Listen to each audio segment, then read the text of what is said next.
कोई जांच नहीं की। 3 साल से 2 साल से पूरा कुर्डवाड़ी शहर। आपने कहाँ कहाँ इसकी जानकारी दी? आपने बताया एफआईआर तो आपने की है सबकी। और इस मामले में मैं एंटी करप्शन ब्यूरो के पास गया, वरड़ी मुंबई। उन्होंने भी इस पर कोई कार्रवाई नहीं की।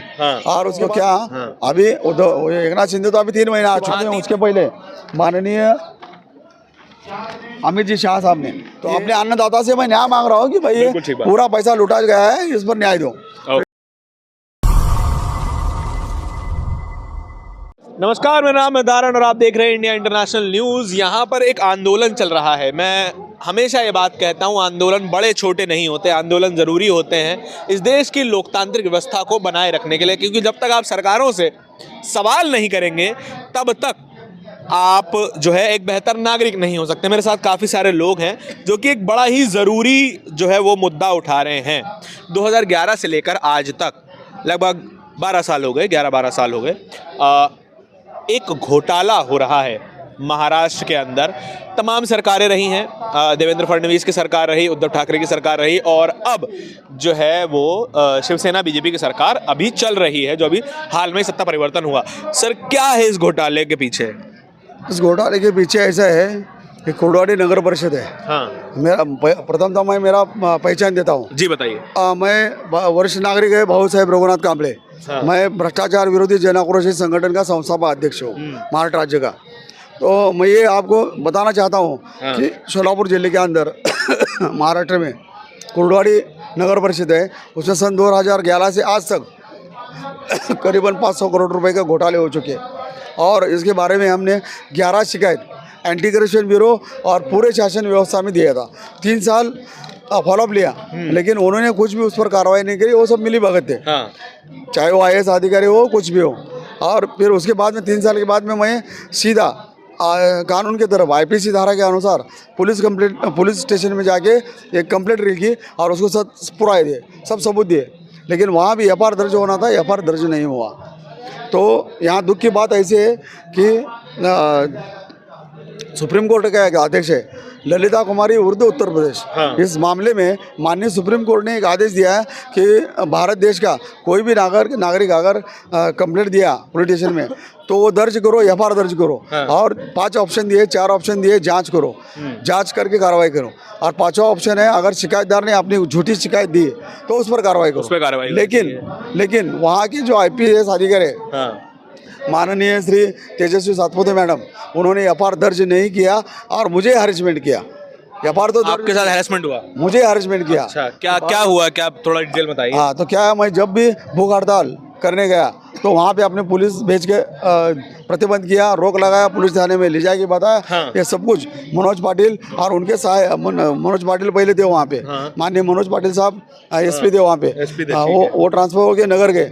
नगर जाने के बाद माननीय तेजस्वी सातपति मैडम आए, उनको मैं सुप्रीम कोर्ट का आदेश भी बताया। लेकिन वो सुप्रीम कोर्ट का आदेश मानने के लिए तैयार नहीं। वो उन्होंने कहा कि वो देश के लिए, तो देश का मैं ये भी एक नागरिक हूँ ना। बिल्कुल। तो मुझे वो आदेश का तो हर नागरिक का कर्तव्य होता है कि उसका आदर करना, पालन करना। लेकिन माननीय सुप्रीम कोर्ट के आदेश को अवमान किया उन्होंने। अच्छा, मुझे एक चीज़ बताइए कि ये जो घोटाले के बारे में बात कर रहे हैं तो किस चीज़ से जुड़ा हुआ घोटाला है ये? नालियाँ है, रास्ते है, फर्नीचर है, रोजंदारी ठेका है। कि जो रोजंदारी ठेका ऐसा पूरा बोगस है, उसके पास कोई सरकारी डॉक्यूमेंट नहीं रहते। और वो ठेकेदार क्या करता है, छोटे ठेकेदारी, और वो मजदूर को 8,000 पगार देता है। 10,000 रुपये वो मजदूरी शासन ने दिया हुआ है, 10,000 रुपये खाता है। ऐसे 50 लोग रहो, 80 लोग रहो, उसका पैसा वो खाता है। और उसमें सब नगर से वो सब मिली भगत है। अच्छा। और ये सब मिली भगत रहने से आज तक इसमें आपने FIR कब करवाई थी? 2015-7-2019 को। लेकिन आज तक FIR दर्ज नहीं हुए। उसके बाद में मैं एक ड्रेनेज, तो फडणवीस साहब की सरकार थी 15 में, तो 15 में आखिरी टाइम में 15-7-2019 को। 3 महीने में वो सरकार चली गई थी। चली गई। बाद में इनकी तो मतलब 2011 से लेकर 15 तक फडणवीस सरकार को कोई जानकारी थी ही नहीं इसके बारे में? जब मैं सेवा में था ना रेलवे के। अच्छा। मैं 2015 को मैं सेवानिवृत्त हो चुका है। शिकायत दर्ज करना, फिर राइट टू इन्फॉर्मेशन चलाना और जानकारी प्राप्त करना और सब कुछ ये सबूत मैं प्रशासन के पास दिया। लेकिन 2011 से ये फडणवीस सरकार की नाक के नीचे सब चल रहा था। अरे 2000 क्या नहीं किया, 11 से 15 तक आपने शिकायत नहीं नहीं किया ना, तो मैं रेल में नौकरी था। मैं जब रेल नहीं मतलब आपने शिकायत 2015 में किया, मैं मानी, लेकिन उससे पहले कोई जानकारी कभी नहीं थी सरकार के पास? उसके पहले है ना, कोई भी शिकायत नहीं किया। जो शिकायत करता था बहुत सारे कुर्डवाड़े में इतने हैं कि यंग जनरेशन आ रहा है, वो सब कुछ आंदोलन किए, सब कुछ रास्ते पे उतरे, लेकिन किसी पर कार्रवाई नहीं हुई। किसी पे कार्रवाई नहीं। और जो भी शिकायतदार है उसका जो अर्जी रहता है वो कचरे के डब्बे में फेंक दिया। तो आज तक भी कोई कार्रवाई नहीं है? आज तक भी नहीं होगी। आज भी वहाँ 70 करोड़ रुपए लूटा जा रहा है। आज 70 करोड़ रुपए आज जो अच्छा, मतलब जो अंडरग्राउंड ड्रेनेज बताए, अंडरग्राउंड ड्रेनेज काम पूरा फैल गया है कि इनके पास मल निस्तारण प्रकल्प ने तो पाइपलाइन जमीन के नीचे डाला है और पूरा रास्ते खाद कर पूरे जो शहर के रास्ते हैं वो खुदाई करके कम से कम सरकार का 80 करोड़ रुपए का नुकसान किया है। और फिर सरकार ने उनको 70 कोटी रुपए दिया। क्यों दिया भाई? क्यों दिया? सरकार का नुकसान किया और सरकार ने और पैसा दिया। लेकिन वो भैया जो अंडरग्राउंड ड्रेनेज है उसकी आपने और कहाँ एफआईआर दर्ज ही नहीं है? कंप्लेंट है। और कहाँ जानकारी दी आपने? कंप्लेंट मैं तुमको अभी बता सकता हूँ, 1 मिनट में रुको। कंप्लेंट बता सकता। नहीं, वो मैंने मान लिया कि आपने कंप्लेंट दी है, वो बात ठीक है, आपने कंप्लेंट दी है, लेकिन और कहाँ जानकारी है? इसके बाद जो आयुक्त रहता है, कमिश्नर रहता है, महाराष्ट्र का कमिश्नर है और नगर विकास विभाग है, मुख्यमंत्री है, गृह मंत्री है, वो सभी के पास मैंने शिकायत दी।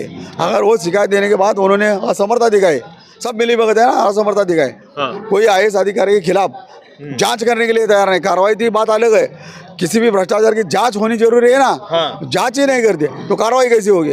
फिर उनसे वहाँ के विधायक कौन सी पार्टी के? वहाँ के विधायक तो हर पार्टी के भाई, जो हर पार्टी के विधायक है वहाँ के, कोई अपक्ष है तो कोई किसी पार्टी का है तो कोई ये पार्टी का है। लेकिन वो मेरा ये कहना नहीं कि वो नगर से को फेवर करते, ये मेरा कहना नहीं। लेकिन जब आम नागरिक, आम जनता अपने पसीना ढो के टैक्स का पैसा सरकार के खजीना में भरता है और वो पैसा विकास काम के लिए बाहर आता है, तो वो जब गड़बड़ी होती है, भ्रष्टाचार होता है, तो वो विधायक का काम है कि हम जैसे एक वरिष्ठ नागरिक शिकायतदारों को साथ देना। लेकिन उन्होंने साथ दिया नहीं है आज तक। सब कुछ पता है उनको, घोटाले किसने किया, क्या किया, सब कुछ पता है। मतलब 3 सरकारें बदल चुकी हैं 2011 से अब तक, तो किसी सरकार ने ध्यान ही नहीं दिया इस मामले में। 2015 को मैं पहला शिकायत दर्ज किया ना, तो मैं जब उसके पहले मैं रेलवे में नौकरी करता था भाई, तो मैं उसके बाद उद्धव ठाकरे आए, फिर एकनाथ शिंदे हैं, अब अभी 3 महीने मतलब उद्धव जी भी थे उस टाइम पे। मेरे पास उद्धव जी ने वो खुद के नगर सेवक है ना उनके, उन्हीं की पार्टी के, शिवसेना के, उन्हीं की पार्टी। अब वो कौन सी सेना में? उद्धव जी वाली में कि एकनाथ वाली में? कौन से वाले में? ये उद्धव जी वाले में अभी भी वो एकनिष्ठ है सब। उसके बारे में आपने कुछ राजनीति के बारे में बात नहीं करनी है। नहीं देखिए, राजनीति असर तो डालती है ना हर चीज पे, ये तो बात मानेंगे ना आप? क्या है, सब कुछ माननीय उद्धव ठाकरे के नगर सेवक है और वो 25 साल से वहाँ पे उनकी सत्ता है। 25 साल से बदला ही नहीं है? 25 साल एक टाइम बदल गया। 2006 अंदाजन 2006 में बदला गया, तो उस टाइम 5 साल ये फिर भी वो विरोधी पक्ष वाले ना उनको मिली भगत। क्या बहुत पैसे वाले व्यक्ति हैं? क्या बहुत प्रभावशाली व्यक्ति हैं? वो सब जो है ना प्रभावशाली व्यक्ति हैं, वो हर राजनीति का सपोर्ट लेते ना और दबाव डालते। मेरी बात सुन लो कि दबाव डालने की जरूरत नहीं। जो IPS अधिकारी है उसमें कानून का रक्षा करना जरूरी है, बिल्कुल। और IAS अधिकारी उनका फर्ज होता है कि कोई भी आदमी शिकायत देने आए तो उसकी शिकायत हल होनी चाहिए, उस पर कार्रवाई होनी चाहिए, और उनको कानून से अधिकार दिया है। जो जिला अधिकारी अगर भ्रष्टाचार में शामिल होता है तो न्याय किससे मांगे? जब विभागीय आयुक्त तो कमिश्नर बोलते हैं, वो अगर भ्रष्टाचार में हिस्सादारी होता है तो न्याय किससे मांगते हैं? अगर नगर विकास विभाग 2 वो टक्केवारी लेके अनुदान देता है। और क्यों देता है भाई? जब पहला ही भ्रष्टाचार की शिकायत आपके पास ढेर लगने के बाद आप जांच नहीं करते, फिर उसको अनुदान क्यों देते? ये हमारा बिल्कुल क्यों देते? ये तो आम जनता का पैसा है। ये आप थोड़ा, क्या आप किसी पॉलिटिकल पार्टी, किसी पार्टी के पास गए हैं कि हमारी ये समस्या है, इसका समाधान करिए? हम किसी पॉलिटिकल पार्टी के पास हम गए नहीं गए। क्या हो, ये जो हमारा संगठन है अराजकीय है। संगठन हमारा सदरता है अराजकीय है, इसमें कोई राजनीति से कोई मतलब नहीं। लेकिन जो भी भ्रष्टाचार, लेकिन सर एक सवाल मेरा है कि आप ये चीज तो मानेंगे ना कि अगर आप राजनेताओं के पास जाएंगे, उनसे ये बात कहेंगे, तो उनकी जिम्मेदारी बन जाएगी ना फिर आपकी बात सुनना। देखो, उनको मैं ईमेल पे सब भेजा है। ईमेल पे आप मिले हैं उनसे जाके कभी? मेरी बात सुन लो, एक वहाँ पर मेलावा लिया था खासदार ने, उस मेलावा के अंदर सब कुछ खासदार को बता दिया कि इन्होंने FIR दर्ज नहीं किया, और वो भी बता दिया कि यहाँ के जो जिला अधिकारी वो मिली भगत है इनसे। फिर भी वो खासदार ने कुछ भी नहीं किया ना, खाली बताया कि भाई कार्रवाई बिल्कुल ठीक बात। कौन कार्रवाई करेगा? बिल्कुल ठीक बात। देखिए आप सीबीआई के बारे में कुछ बता रहे थे मुझे, सीबीआई की चिट्ठी के बारे में। तो जब मैं हाँ। केंद्र सरकार को माननीय गृह मंत्री अमित जी शाह को शिकायत दर्ज किया, वाली दिखाएं चिट्ठी। शिकायत दर्ज करने के बाद हाँ। तुरंत माननीय अमित जी शाह साहब ने तुरंत ये मामला सीबीआई को भेजा और हल करने के लिए आदेश दिए। ये आदेश आपके सामने अच्छा, ये कब भेजा था आदेश? 14/10 को भेजा था। 14/10/2022 को ये आदेश दिया जा चुका है। क्या अपडेट है अभी फिलहाल? अभी कुछ भी नहीं है, अभी कुछ भी नहीं हुआ। और उसके बाद ये उनके भी जो संबंधी गए उनको भी भेज दिया ये पत्र, अच्छा, लेकिन अभी तक कार्रवाई नहीं।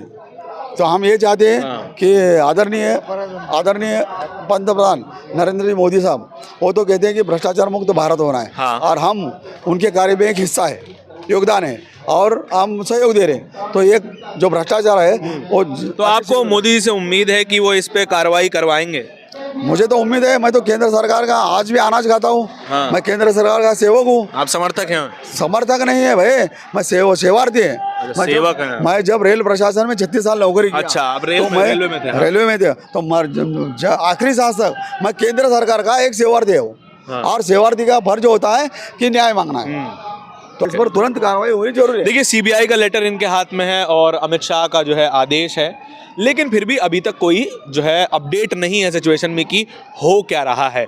उम्मीद करते हैं कि इस इतने बड़े घोटाले के बारे में नरेंद्र मोदी को जो है उनके कानों तक बात पहुंचे और इसका समाधान होना चाहिए। देखिए, सरकार किसी की भी हो, हम उनके विरोधी हो सकते हैं, समर्थक हो सकते हैं, लेकिन अगर उनके राज में कुछ गलत हो रहा है तो उनसे सवाल पूछा जाना चाहिए।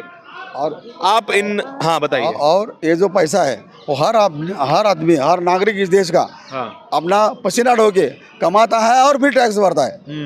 रोज उसका उठने के बाद टैक्स भरता है। वो टैक्स का पैसा विकास काम के लिए आता है। बिल्कुल। और इसलिए उसको उसमें कोई लुटारू हो, चाहे वो IAS अधिकारी हो, IPS हो, तो उसकी गैर नहीं करना चाहिए, उस पर कार्रवाई होनी जरूरी है। बिल्कुल ठीक बात है, कार्रवाई जरूर होनी चाहिए, चाहे वो कितने भी ऊंचे पद पे बैठा हो।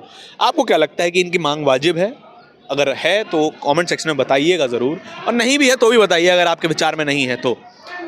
कैमरे के पीछे मेरे साथी चंदन के साथ इंडिया इंटरनेशनल न्यूज़ के लिए धारण की रिपोर्ट। धन्यवाद।